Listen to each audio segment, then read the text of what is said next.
So guys देख लेते हैं हमने क्वेश्चन नंबर 8 को। इसमें हमसे क्या बोला गया है? इसमें बोला गया है सो दैट द रिलेशन, हमें दिखाना है कि ये रिलेशन आर है इन द सेट ए को, हमारा सेट ए से लिया गया है। रिलेशन आर है किससे लिया गया है? सेट ए से लिया गया है 1 2 3 और 4 5 गिवन बाय, और रिलेशन है उसकी कंडीशन हमें दी जाती है कि वो कैसे बनता है। वो दिया गया है कि ए बी, और जिसमें a माइनस बी के ऊपर मॉड लगा लेते हैं, मॉडुलस लगा देते हैं। मॉडुलस मतलब कि यहाँ पर दो डंडे होते हैं, तो डंडों को लगा देते हैं किसी भी नंबर के ऊपर, तो फिर मॉडुलस होती है।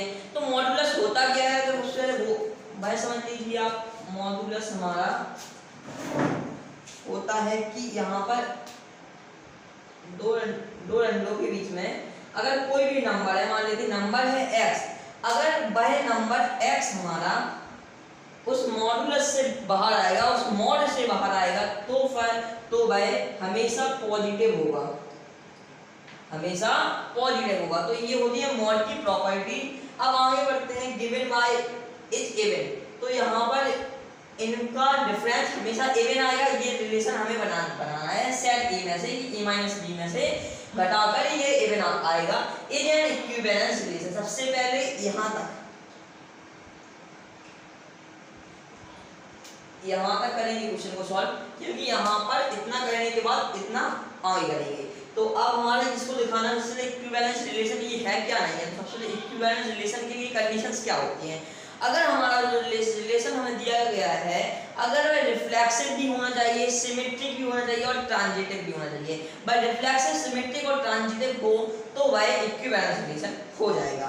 तो चलिए सबसे पहले देख लेते हैं रिफ्लेक्सिव के लिए, फिर सिमेट्रिक के लिए, फिर ट्रांजिटिव के लिए। तो जैसे रिफ्लेक्सिव के लिए हम लोग करेंगे, रिफ्लेक्सिव में होगा क्या? होगा ये कि a कॉमा a अगर बिलोंग टू रिलेशन होगा, a कॉमा a मतलब कि a comma a belong to relation अगर होगा तो वह रिफ्लेक्सिव रिलेशन होगा।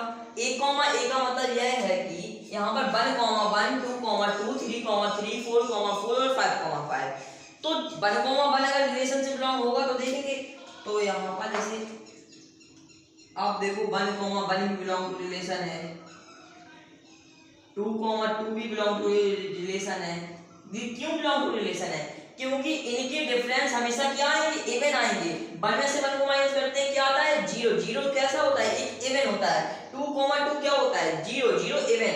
तो इनके जो डिफरेंसेस इवन आ रहे हैं तो ये रिलेशन से बिलोंग करेंगे, और अगर ये रिलेशन से बिलोंग कर रहे हैं तो a कॉमा a की ये फॉर्म में है, मतलब कि रिफ्लेक्शन हो रही है 1 की 1 रिफ्लेक्शन, 2 की 2 रिफ्लेक्शन, तो ये हो जाएगा हमारा रिफ्लेक्सिव रिलेशन। तो ये रिफ्लेक्सिव रिलेशन हमारा हो चुका है।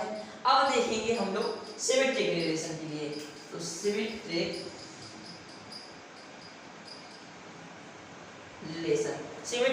रिलेशन में क्या होता है? सिमेट्रिक रिलेशन के लिए कंडीशन ये दी जाती है कि a comma b belong to r है, तो b कॉमा a भी बिलोंग टू r होना चाहिए। तो अब एक एग्जांपल से लेते हैं, जैसे 4 में से किसको माइनस करें कि इवन आ जाए? 4 में से जैसे हमने 2 को माइनस ही कर दिया, तो हमने यहाँ पर क्या किया? 4 कॉमा 2 ले लिया। 4 कॉमा 2 बिलोंग टू रिलेशन है, क्योंकि इसमें से इसको माइनस करने पर इवन नंबर आता है। तो क्या होगा? a कॉमा b तो बिलोंग टू रिलेशन है, तो हमारा b कॉमा a भी बिलोंग टू रिलेशन होना चाहिए, मतलब कि इसका उल्टा भी बिलोंग टू रिलेशन होना चाहिए। 2 कॉमा 4 भी बिलोंग टू रिलेशन होना चाहिए। तो देख लेते हैं कि इसका भी डिफरेंस क्या आता है हमारा। इसका भी डिफरेंस इवन आता है क्या नहीं? 2 में से 4 को माइनस करेंगे तो क्या आता है? -2। तो -2 क्या होता है? ये ऑलरेडी है -2 हमारा होता है इवन। इवन क्यों होता है -2? क्योंकि चाहे वैल्यू पॉजिटिव में हो चाहे वैल्यू नेगेटिव में हो, उस वैल्यू इवन और ओड होती है। ऐसा नहीं कि पॉजिटिव की वैल्यू ही इवन और होती है, पॉजिटिव और नेगेटिव की भी वैल्यू इवन और होती है। तो ये हमारा इवन है, इसमें से माइनस करते हैं 2 - 4, तो -2 ये भी इवन है, 4 में से 2 गया है 2, ये भी इवन है। तो ये हमारा क्या हो गया? ये हो गया हमारा सिमेट्रिकल रिलेशन। सिमेट्रिकल रिलेशन हमारा हो चुका है। अब लास्ट देख लेते हैं ट्रांजिटिव रिलेशन।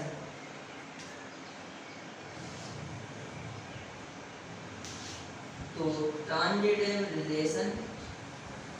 रिलेशन के लिए कंडीशन ये होती है कि a, b belong to R है तो बी कॉमा सी भी बिलोंग टू आर होना चाहिए। अगर ये दोनों बिलोंग टू आर है तो ए सी, ये ए सी भी बिलोंग टू आर होना चाहिए। तो A comma C belong to R, ये क्लियर है। तो यहाँ पर अब देख लेते हैं, जैसे ए बी के लिए तो एक एग्जांपल वही ले लेते हैं 4 2 2 4, हाँ यही हो गया। तो 4 2 और 2 4 ही ले लेते हैं यहाँ पर। तो इसमें ले लिया हमने 4 2, तो 4 2 बिलोंग टू रिलेशन है। अब बी तो हमें वही लेना है, 4 ही लेना है। और सी हमें दूसरा लेना है, ए नहीं लेना है, सी दूसरा लेना है। सी का मतलब कि हमें अलग कोई भी नंबर लेना है। अलग नंबर के लिए हमने यहाँ पर ले लिया 6 ले लिया। तो 6 में से 4 में से 6 को माइनस करते हैं तो -2, ये भी इवन है तो ये भी बिलोंग टू रिलेशन करेगा। अब 4 6 भी बिलोंग टू रिलेशन होना चाहिए, 4 6 भी बिलोंग टू रिलेशन होना चाहिए। तो ये ट्रांजिटिव रिलेशन है। तो 4 में 6 को या -2 भी बिलोंग टू रिलेशन होता है, तो ये ट्रांजिटिव रिलेशन है। पर यहाँ पर आपको एक कोई भी एग्जांपल से ट्रांजिटिव रिलेशन आप कह नहीं सकते।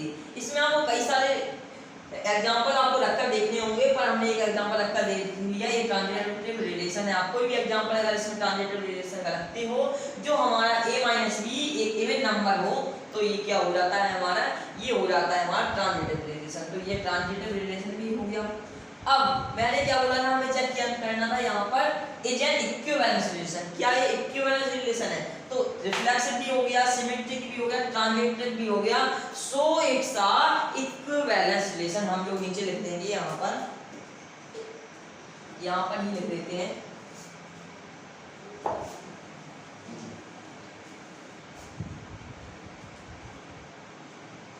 सो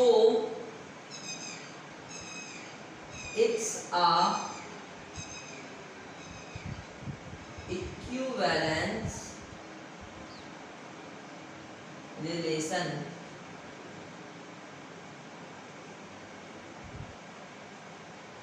अब आगे का क्वेश्चन करेंगे हम लोग यहाँ पर सॉल्व।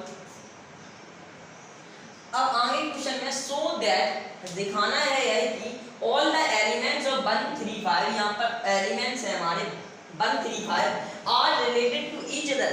क्या ये ईच अदर मतलब कि अपने आप से रिलेटेड है?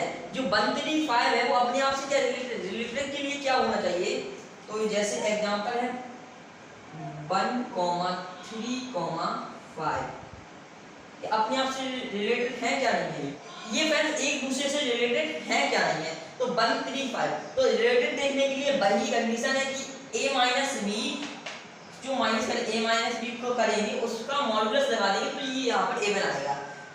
तो ये इवन आएगा क्या नहीं? तो 3 में से 1 को माइनस करेंगे 2 इवन आता है, 5 में से 3 को माइनस करते हैं 2 इवन आता है, 5 में से 1 को माइनस करते हैं 4 इवन आता है, और 1 में से 3 को माइनस किया -2 पर मॉड लगा है तो ये पॉजिटिव नंबर बन जाएगा। -2 भी इवन है और 2 भी इवन है। तो इसमें से हम इसी से अगर इसको देखें तो ये हमारा क्या हो जाएगा, रिलेटेड है इन तरह से। तो हम यहाँ पर लिख देंगे 1 3 5 इज रिलेटेड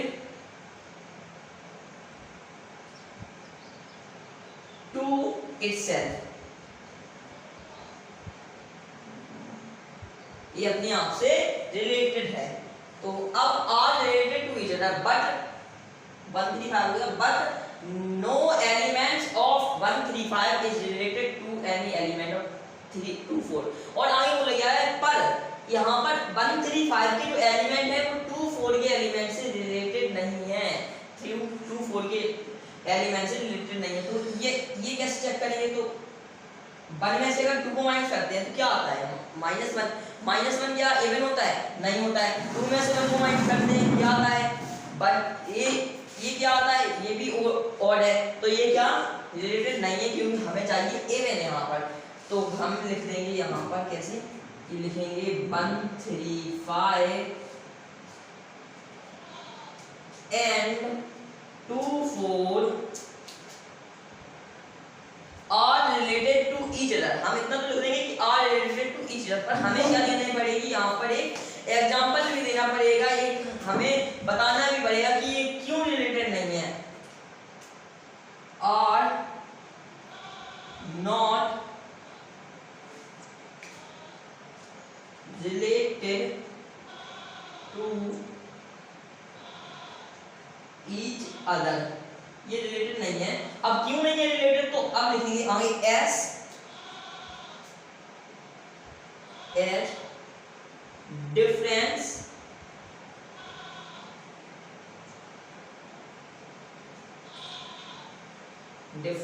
इज ऑड, क्योंकि इनका ये डिफरेंस है, क्योंकि इनका डिफरेंस ऑड है।